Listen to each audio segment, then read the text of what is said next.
order. I want to welcome again all of our guests. Call Commission Court to order.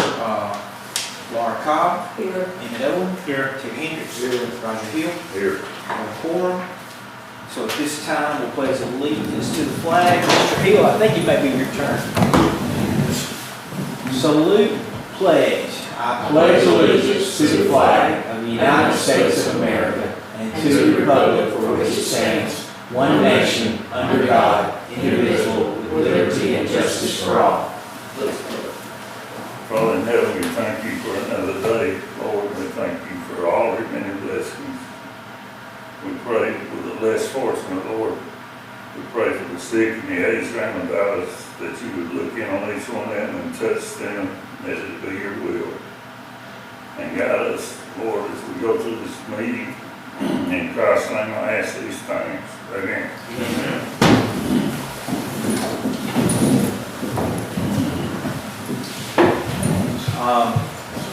No one asked to speak as far as the citizens today. Board members or officials, you have anything this morning?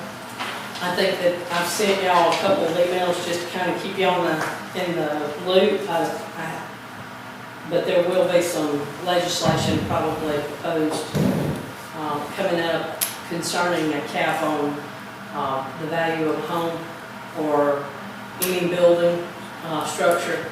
So that could affect you adversely in times like this where people are buying at enormous amounts of money. They're buying right now pretty high, and so the market wouldn't reflect that in the tax base if they cap that. It would not be reflective of what is actually going on. They would have us capped at it. I've heard the number 5%. So let's say that there was an increase of 20% in sales for the last year. We could only cap that. We would have to cap that at 5 instead of actually applying the 20% increase.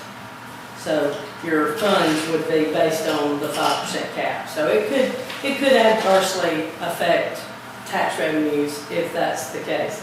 And so all of the work that we would be doing in our office for ratio studies and indexes, land index, would not serve a purpose other than to say, yes, it looks like the value should be this, but we can only raise it 5%.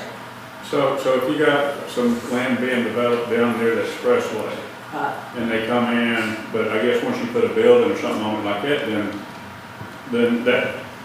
It wouldn't increase in value but 5%, at the most 5%. But if it's new, what I'm saying, if it's something new, Yeah. it would increase the value of the building and all the. Unfortunately for them, you get the actual value at the time. Right. But then the following year, if things started increasing and all those houses started selling at more than the value, then we would only be able to go that 5%.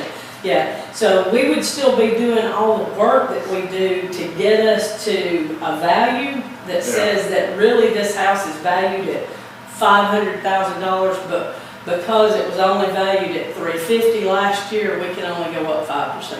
Yeah, I know the ACCA is not in favor of it. Sure, because I mean you're talking about most of our school boards are funded by property taxes. A good portion of the funding that we collect here in this county goes to school boards, and so you're gonna eventually have to acquire that revenue somewhere else if you can't get it through property taxes. Now we've tried our dead level best not to gouge folks, but I can tell y'all that in the next 2 years, the taxes are going up.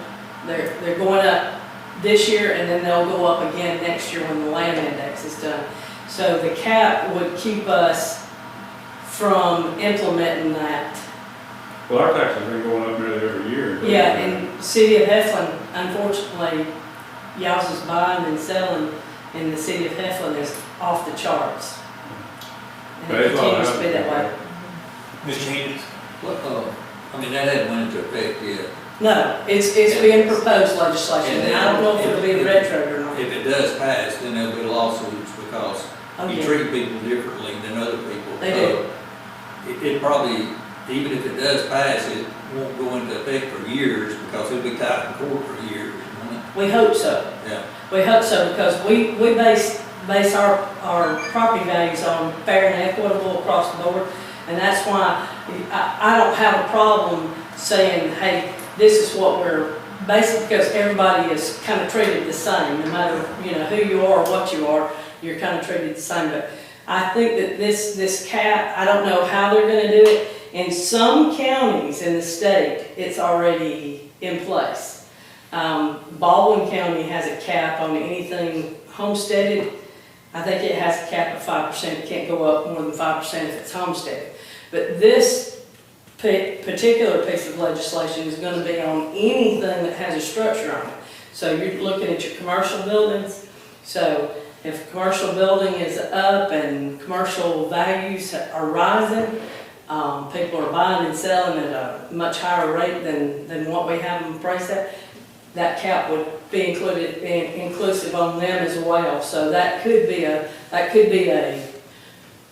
tax generating problem. So a lot of, this question, so a lot of houses, we went through 2008 when we had the bubble pop. Yes, and it went down in 2010. Yeah, so that's what I'm saying is, let's say that if things start going in the wrong direction. You'll see that in our values as well. Yeah, it could go in the reverse. And I think that that's probably, just knowing the ebb and tide of it all, that's typically what happens. What goes up must come down. Eventually it must come down to, but we're not seeing that with construction units, construction price, the cost of materials to build a home are not coming down. They're not in that reverse.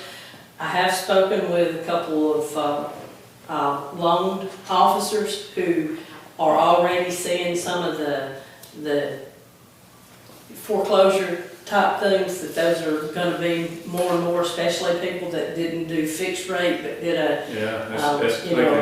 yeah. So sometimes that's what we create. We create a problem inside of a problem. It's a good problem if you have a piece of property that's valued at $200,000, you got $600,000 for it. It's a good problem for the person selling. It's not so good for the person purchasing. Yeah, so you have both ends of that coin. But we try to be fair and equitable, but the people in Cleburne County are selling their property to folks not inside Cleburne County anymore. And so we're seeing a lot of that based on some big values, some kind of bloated values. So is that actual value? I can tell you that I know of people that have built homes in the last year, and the actual cost is outrageous. I couldn't replace my home today for what I originally bought it. Right. Yeah, I'd be living in one of those Lowe's buildings with a little sticker on the side. You got those people from outside the state that got a big price for their property. They did. So they can afford it over here. Yes, and you're having people retire to our county because of the tax is lower, and there's reductions for if you meet a certain income requirement, then you could be exempt on your property taxes. So that looks really good on paper to people coming into the area, and that's why the city. But one of the things that is, it's like some of the people I have been nose to nose with, they've spent 40 years in Georgia paying high taxes over there, and then they come over here wanting to know why our roads are falling apart. Yes. Well, they spent all this money over their lifetime of fixing roads in Georgia, when they move over here and wonder why our roads are falling Well, apart. the Sheriff's Department has the same problem. They call them to, noise and things in the country, and they have the same problems. They're getting a call from the people from Georgia saying, why can't you make them stop riding their four-wheelers after 9 o'clock? Well, because there's not an ordinance against that. It's their land. So you see that, shooting guns, that sort of thing, yeah. Yeah, I don't think you could stop it if you had, I don't think you put an ordinance up on it. It'd be sort of sad, it'd be hard to do in Cleburne County. Yeah. And the real estate agents ain't helping either. No, they're not. I've done had several calls. Well, a real estate lady told me we was next on the list to get this dirt road paid. I said, lady, you ain't never gonna get this damn dirt road paid in my lifetime. You gotta remember, if you bought on dirt, that's probably what you're gonna stay. Well, it's just like Carlson County, they have just a slush fund of $14 million. Sure. That's more than our budget. Yeah. But we have people that's moved over here expect their roads to look like what they. Yeah, what they came from, yeah.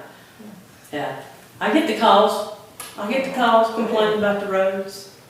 I mean, I'm like. What are they doing with that You, 2.5 mils that they're getting? Yeah. What are they doing with that 300,000 every year? I said, yes, they're paving about a mile and a half of road. Suck it up the sign on the beach. I don't know. and I realize that bridge has got to be fixed before that road can be Yeah, done. We yeah. don't pay Congress fees either, you know? But that, I just want to keep that on y'all's radar, that you're seeing that they are pushing legislation there. All right. I don't think we have any bid openings, right? No awards or presentations, public hearings, consent agenda. It's awesome. I make a motion to pass. Everybody initial everything? Got a motion? Second. Second. Any discussion? All in favor saying aye? Aye. Did you say aye, Ms. Conlon? Okay. Motion carries unanimously. New business, Lee has asked that you consider adding something to the agenda. I need a PO request approved. We've got to do the fracture critical inspections on the 7 truss bridges. It's 33,000. Make a motion we add. I second it. Have a motion to add,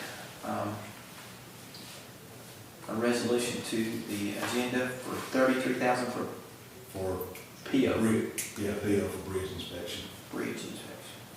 The company is Stringtech, STRINTEG. Okay, and you made a motion, you I second. second it. Any discussion? All in favor of saying, of adding it, say aye. Aye. Motion carries. All right. New business.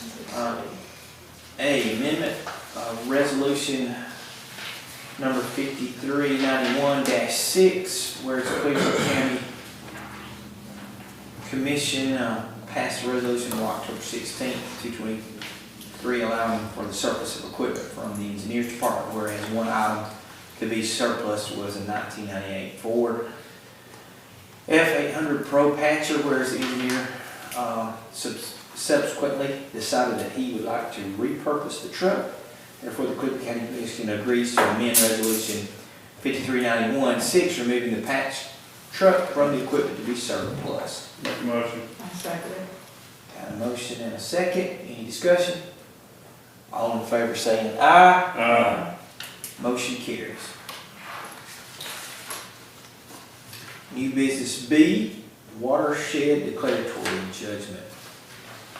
Whereas Cleburne County Commission received notification from the Natural Resource Conservation Service, a sector of the United States Department of Agriculture concerning watershed dam responsibilities, whereas the letter states that the Cleburne County Commission is responsible for maintaining certain watershed dams within the county, whereas the Commission has requested documentation proving that the properties in question actually belong to the County Commission, whereas after numerous attempts to receive the documentation, it has not been forthcoming. Therefore, the Cleburne County Commission resolves to seek a declaratory judgment to absolve the Commission of responsibility for maintaining watershed dams. I make a motion. Mr. Hendricks makes a motion. You have a second? I second it. Mr. Owens seconds. Any discussion? Let's hear from our attorney. I would suggest that this is a bit premature.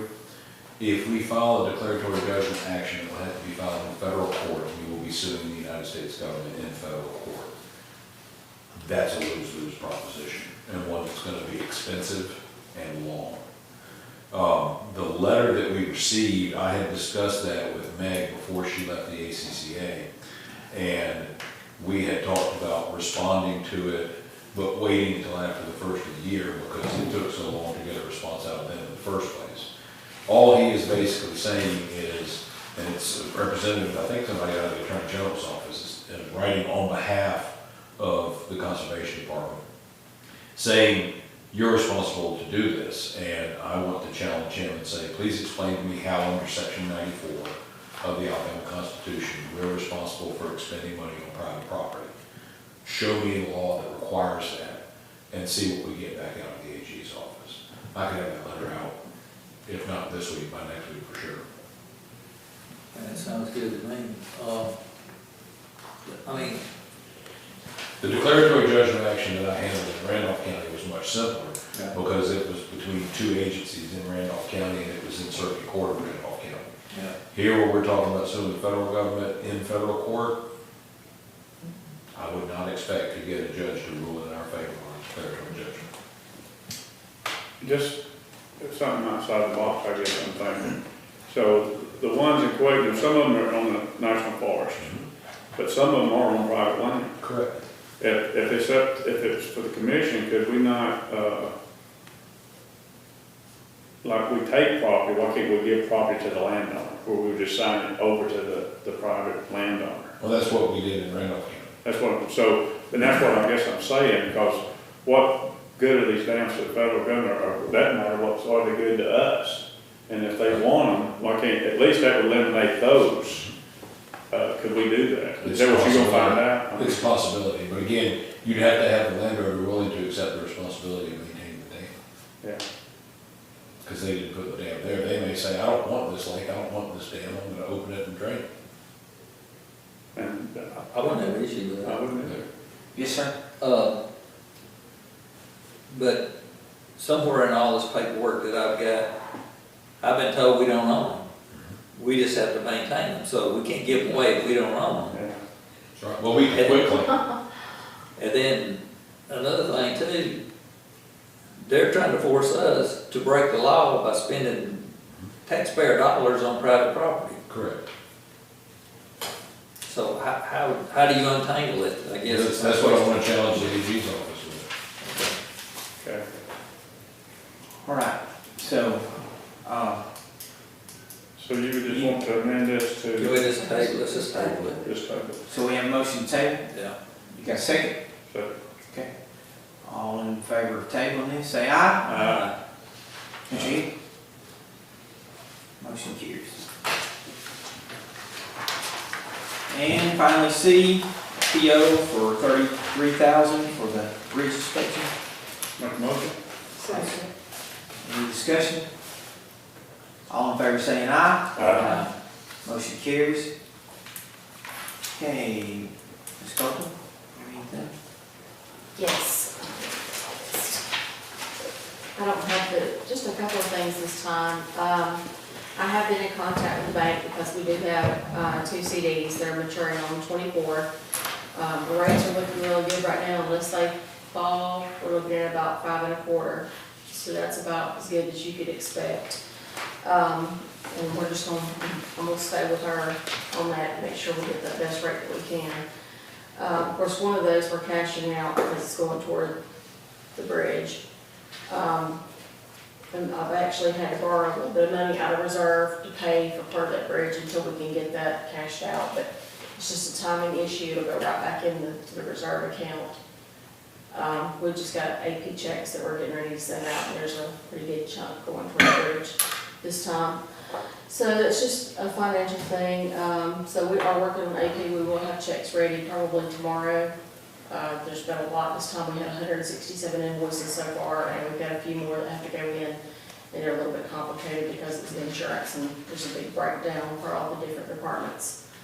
The only other thing is I have been in contact with Alabama Department of Revenue, and I've been in contact with the school board, trying to explain to them how we send the sales tax that's due to the Board of Education to them. The amount that they're saying that they received in FY23 does not match what I say they should have gotten. So I think it's either a timing issue on their part. I actually have all the reports and I can show you exactly how I get the numbers that I get, but it's very simple in that the Alabama Department of Revenue sends us EFTs throughout the month. At the end of the month, we get a report that summarizes that. We literally divide that in half and send that check to the Board of Education. So it's very easy to see that we did pay them what they were due. We do also still get some sales tax from Avenue. So they're getting their part from Avenue directly. And then, of course, the probate judge also sends sales tax that's been collected to the school board and to us. And those amounts should be the same. I should be able to calculate what they get just based on what we get. And those numbers that they're sending seem low to me. So I actually emailed Melissa Lumpkin Friday last week and said, hey, can you and I just sit down and talk about these numbers, or just have a conversation even by phone and talk about these numbers? Let's see what part is not agreeing. And of course, school's been closed, there's been weather, there's been everything going on, so I have not heard back from her yet, but hopefully in the next day or two I'll hear from her. We can figure out what's not clicking. Mr. Hendrick? Have you reached out to the revenue and see where they divide that money? I have asked them if they will do that, and they will not do that. They will not send it directly to the school. They are under constraints, from what I understand, to follow exactly what the law tells them they have to do, and it's just to send it to the county. Avenue has more leeway. This is the story I'm hearing, they have more leeway on that. They can actually send it directly to the school board, that Alabama Department of Revenue cannot do that. They've changed that, I thought, in the Avenue past, they used to, that the state, they divided. They say they have not been able to do that. Now, I'm not aware that they I kind of questioned that, because I kind of had heard that too. But they say that they have not been able to do that. And it's not a hardship on our part. I mean, it's an extra one check a month. It's just a little accounting. It's not crazy. It's not hard. I mean, it would be different if there were, percentages, different percentages throughout the county, and there were things that had to be calculated. It still could be done. But it's really very simple. You get 200,000, you send 100,000 of it to the school board. Mr. Hendrickson, Mr. Owens has a question. So my question is, have we determined that our sales tax is down, or wait a minute, let me ask you a question first. Okay. And have we determined that our sales tax is down or up? And because they're saying it's up, that they're not collecting because it's up. And have we verified that all the checks that we have received and the checks that we have sent out has cleared the bank? Yes, sir. I have checked all that. I actually have copies of all the cleared checks. I have all the documentation reports from Alabama Department of Revenue, from Avenue, and from everything that I've gotten from the probate judge as well. I have copies of everything right here, and just this, and you can see it's not a lot of backup for basically what amounts to 11 months of detail. Well, would it be 11 checks? Well, it's 11 checks. It would be 11. Actually, let me backtrack. There's actually 2 months on one check, because when we first started doing this, the Alabama Department of Revenue, we did not realize the Alabama Department of Revenue was sending them their half. So we actually wrote a check for 2 months on that first one. So there's like 10 checks that we've written to them. When we get to the end of the month, we get our month-end report from the Alabama Department of Revenue. On the next AP, which is on the 15th, we send the school board a check. So I mean, there's no big delay or anything like that. They're turning around and getting But their is there check. not a spreadsheet that you can do that says, a bunch of pieces of paper that you gotta flip through, could we just do a spreadsheet that puts the check number of 12 checks, and then say, this is what I have mailed you, this is my total dollar? And then what the school board is saying, because I want to be able to say, because I understand you want to talk with Ms. Lumpkin, just you and her, but the concern is I would like to have a commissioner involved in this, so when we get our phone calls, that we will be telling them the truth. Because I don't want to be flipping back and forth that, all I can go by is what you give me. And so if you tell me at the beginning of the year that taxes are up, and then we're in the middle of the year that maybe it didn't come in like you thought it was going to come in, that they're down. And then, so what I want to know is taxes up or is taxes down? Right. Because the numbers that me and Terry looked at, it shows that taxes are up. They're up a little bit. I can actually email you the spreadsheet that I sent them back in December. I did list all the checks out. Of course, it's just a once a month check. So this is the one-page report that we get from the Alabama Department of Revenue at the end of the month. So it's really very, very simple, and I literally take the sum and divide that in half and send them a check. But I do have a spreadsheet that's already created. I'll be glad to forward that to you. I have already sent it to the school board. And when I sent them that spreadsheet and said, hey, I think something's wrong here, we show that we've had a little bit of an increase, and these are the exact numbers that you should have received. I never heard anything back from them, so I assumed at that point, and like I said, it's been about a month, I assumed at that point they were researching why there would have been a difference, but I have So- not heard a thing about it since then. So why would we think our why would we think our sales tax is down, I guess is what I'm Well, trying to she see. said, the school board says that in 2022, they received $1,523,000 and some odd dollars. Then they said it went down to 1.387. Well, we don't show that. We show that we actually went up a little bit from the 15323 from 2022. We actually show that we got $1,584,000 and some little extra. But, And so I do not know why she's showing that I mean, it's about $197,000 difference, and I don't know why they're saying that they only But- received that. but in our commission meeting, when we was here and we were discussing this, you know, and I said, well, the reading I'm getting, it sales tax is up. And then I said, you know, and I just based off what the mayor of Heflin said, that theirs is up.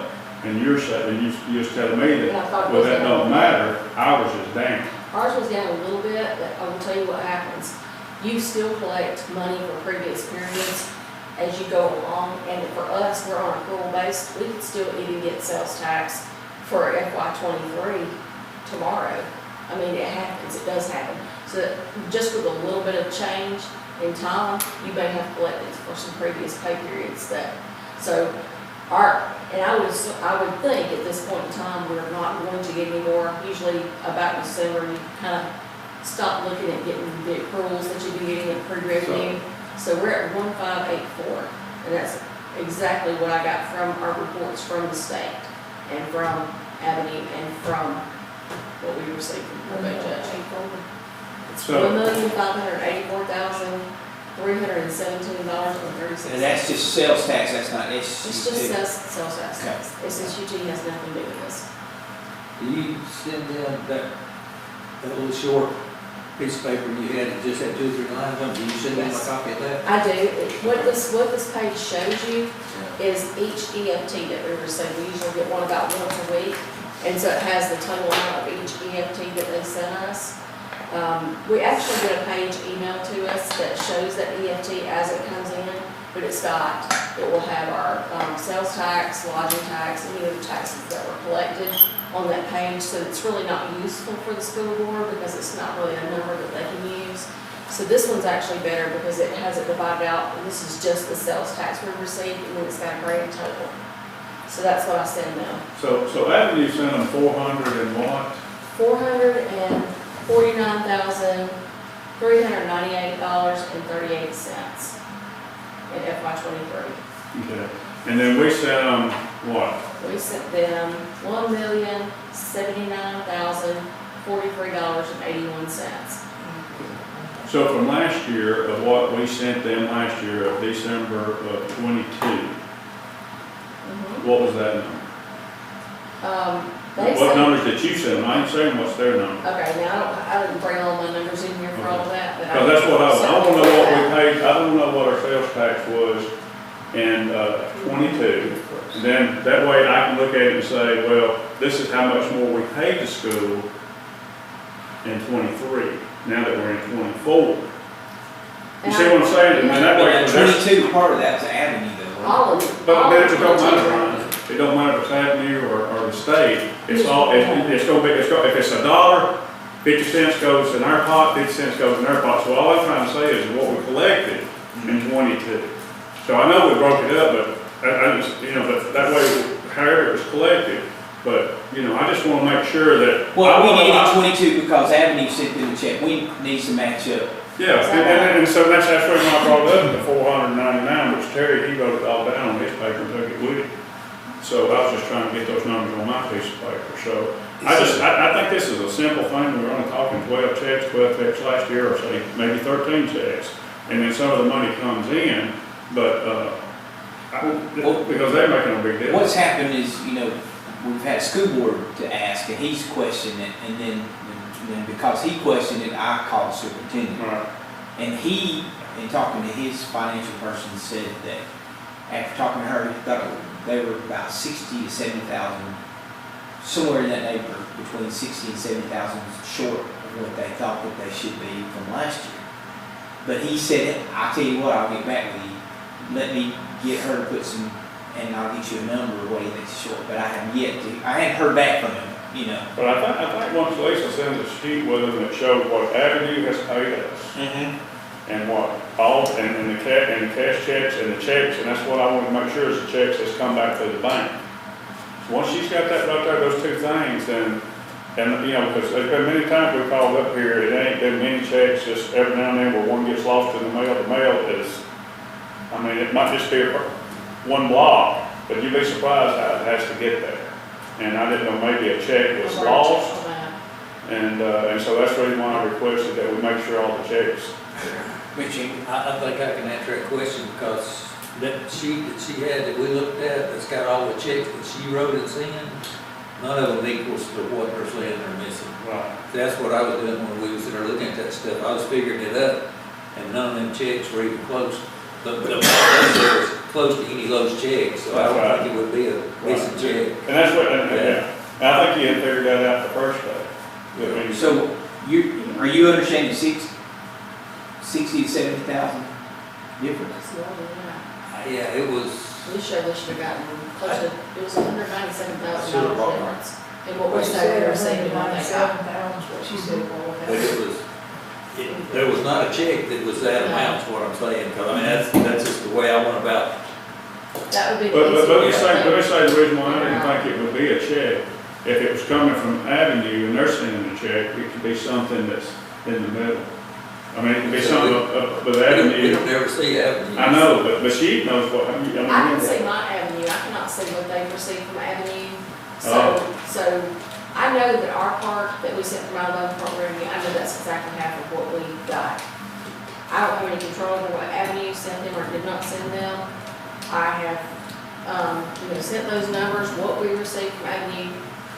The school board knows that, what we received from the department, the probate judge's office. They've seen all those numbers. I gave them those numbers so that they can kind of see, like, well, okay, this is the places that we get sales tax from. Where are we off from the county? And I have not heard anything back from them on that, so. Ryan, why don't you reach out to the superintendent and just ask him, is there a problem? And if there is a problem, have the lady come down here and sit down with Lisa. I asked him to come today to speak. Yeah. And he said, well, he was gonna do that. But I don't know, if because of this, But there's no use coming to speak. The lady needs to bring her papers and compare And with this what is Lisa's it. It's got. not voluminous. It's not a lot of material to go through. It's, well, I understand, but at the time, I'd asked him, and he said, well, let me find out from my financial person just how much we are missing, but he has yet to call me. Of course, it's been the holidays and it's been bad weather too, so. Well, if they case an issue, 197,000, that's a fine. I don't think that's what they're saying they're missing. That's, if you figure this, that's what you come up with. But I think there's an issue where if she took her papers and sat down next to the lady, it could be worked out in about 10 minutes. I think she's gonna figure out that she's either not including one of the numbers of where she gets some of her sales tax from. Maybe they report it as in a different revenue code. Maybe they're missing a revenue. It can be something as simple as reporting. Because I know even our system is really sensitive about the codes that you put in. You might miss something. Like on the Avenue deal, I mean, that's simple. We got 400 something thousand, how much do you get? Okay, throw all that aside. That's right. There. Okay, these 12 checks, did you get the 12 checks? Let's see where you deposit them or whatever. I mean, it's pretty simple. If you just don't go through board members and superintendents and everything else. I mean, if you just, them two can sit down and talk. It ain't no big deal. They're blowing it out of proportion. Well, this is pretty short, so she. And I reached out to her specifically Friday, and I've been back and forth sending her anything she had asked me for as we went along. And I did email her Friday, and I said, I think this is going to be, like, if you either can send me your numbers, or you want to sit down, or you just want to have a phone conversation, I think we could actually look through this and probably figure it out pretty easily. And I know they've been out, because they had a weather day Friday, and then we had holiday Monday, and then of course today's another weather day, so I'm not sure if there's not been, anyone in the office or they've had time. It's only 2 miles up the road. Yeah. Yeah, Runs out of the world. Yeah. Somebody here today to get there. I do. What different softwares do we use within the, between your financials and this payroll and stuff like that? Is there, Avila is our accounting software. how do you spell it? AVILA. It's also called MIP. MIP? And then we use a software system for our fixed assets and inventory called Sage. And then Emily Brown has HRM, which I think is an interactive part of Avila. that handles our- HRM? Mhm. And other than that, it's just, your typical. Do we, what is our cost on the bill? I mean, what is the cost on these softwares? I would have to look back. I was just I curious. just don't remember, 'cause some of them, they come due at different times, and I just don't remember off the top of my head how much they are. There's actually a check for Sage and SAP. for Yeah, that's approval. is that an annual one? Mhm. How much is it? Do you remember? I did know we had one, but I don't remember how much it is. Is one of them not easy to, payroll's tough to work with? Payroll's not too bad. The bill itself is it's not user-friendly. It takes, It's an understatement. that is an understatement. It takes quite a while to get a handle on how you use it. I'm not gonna say it's not a good program, it is. It was very obviously written by accountants, but it seems like maybe the IT part of it did not get in there. It's really sensitive about dates and things like When that. you go to your administrative stuff, do you hear that there's a better one or that people prefer as far as cost? Well, I haven't heard anything on cost. I mean, everybody's just, has their own system, and some of them like certain things. Nobody likes 100% of what their system does. I know some use Munis is one of them. I think Calhoun County uses Munis. But I don't know what the advantage is to those. I've not ever seen them in action to know. Munis, MU? C, I want to say, Yeah. not positive. but- Melissa would know. Yeah. Yeah, that's I think why, Melissa, that's I one. just met with her Monday, I think she said hers was Munis. And there's several others out there, and on the ACCA app, on the administrative part of it, there's folks that ask that from time to time, what are your advantages of your system? I can kind of look into that. I'm not saying I'm gonna rush right out and try to learn a new system, but at the same time, I probably If would it's- let if go it's by, not- if if it's- one of us doesn't have a cussing fit over a bill. If it's an understatement Aggravating. of, hard to deal with, then, you can still keep your system and maybe, at one time I remember I forgot who told me, but at one time Calhoun County was giving classes, or it might have been in, Shelby County, where they was bringing people in that would give classes to sort of get you They familiar. did. Yeah, I know that Calhoun County had, because she said when they got set up with this system that they're on now with Munis, that they did have, they actually came in and trained them. Now, MIP does have a pretty good support staff. It's like any customer service. When you call, you might get a really good person that really explains how something works in the system, and sometimes you don't. But they do have classes pretty regular that are available. I didn't know about them until probably the last 6 months. Crystal actually, she said, do you not get emails that they have a class for this? And a lot of times they're, online classes that you take with them. You do have to pay for them, but it would be worth it if it, solved some of your issues. But I was not getting those emails at that time, but so now y'all signed up for any of the classes? I have not signed up for anything yet because honestly, I just don't have time. Okay. Even if it's here, I don't have time. Even if it's an hour, I don't have time right now. If I can get my head above water, then I do hope that I could get into doing some of that. I know, we all do different software from tags to, Right. and I had one for years that we're accustomed to, but we moved to one that's so much better. It costs more, but it's so much better to. And sometimes the switchover is hard, but then Yeah. once you do it, you're like, oh God, I did this a year ago, and once you get past that growing pain of moving. And sometimes, to put that extra in there, it might fix it where you get up above water quicker. Sure. I understand. Any other questions? You had covered all yours, right? Yes, sir. Oh, you got a question? Do you have any, I mean, did we get to the bottom of the stuff in the storage building? I just don't wanna wander off from it, And and, it was in the consent agenda okay, that's what I thought, it's all good?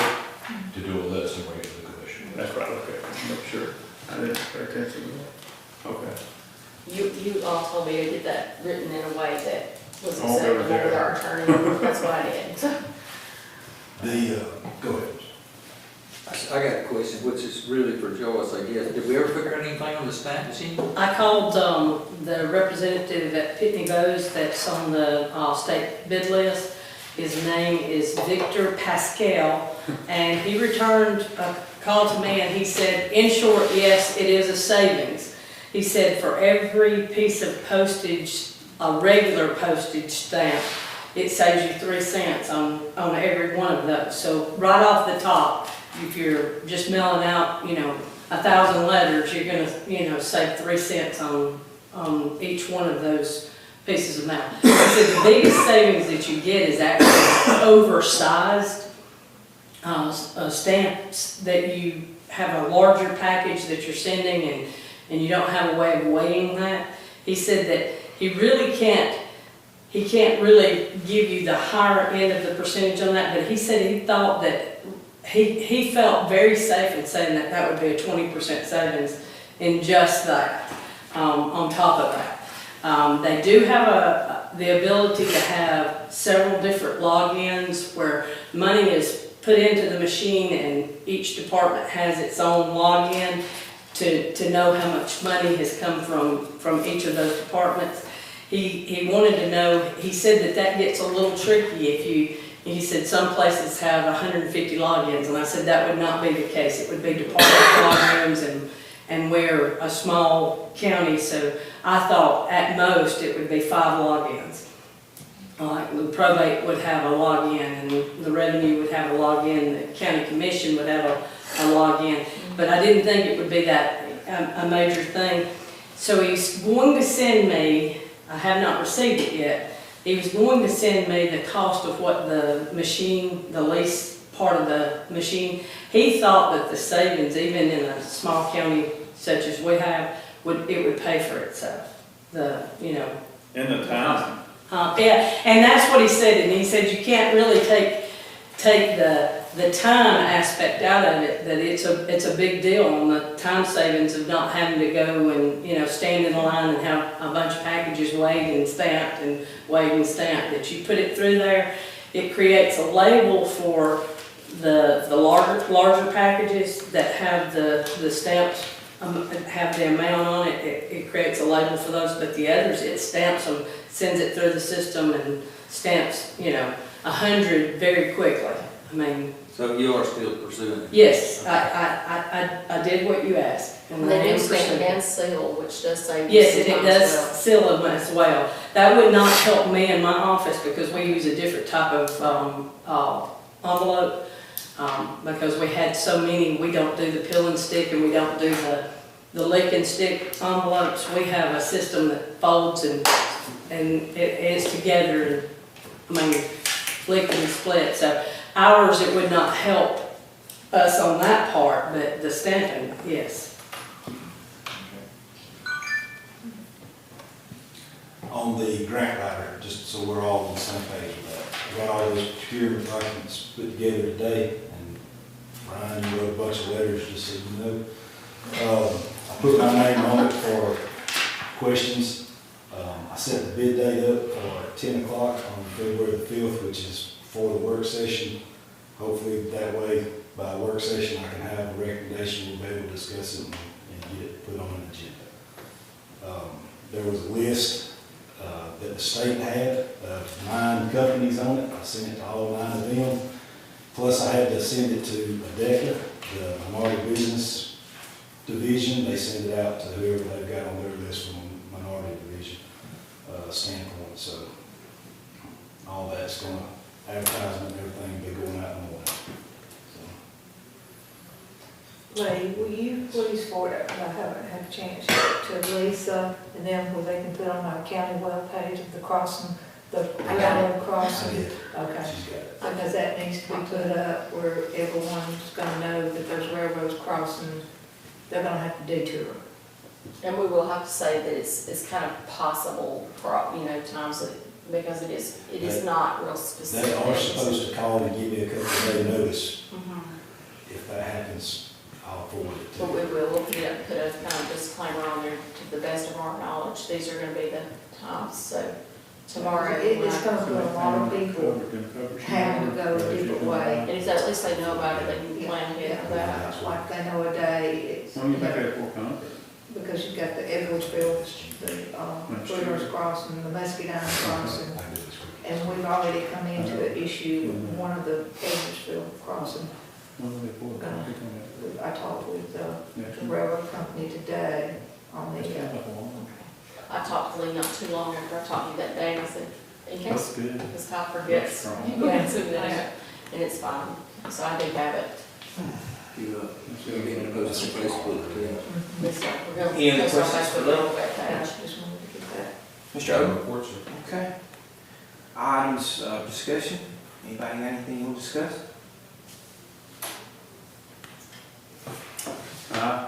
Give you all an update, the land is cleared, supposed to meet with Alabama Power today, but you know how that goes. But I'll meet with them to get the power run to the site for temporary power.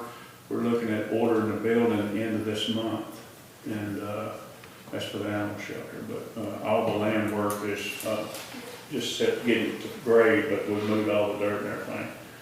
Took a little more than what we thought, as far as when you look at property lines. You just don't think the property line runs off the road when it runs at a 45 or 30-degree angle. It sort of puts you down in a hole. But anyway, I just let y'all know that's where we are. Yes, sir. I got a question for Lee. When is the new garbage cans going out? They've got them ordered. Some of them that's come in, I told them just wait till they got them all in and put them out at one time. Contractually, February 1st. Are they blue? They're green. You're blue.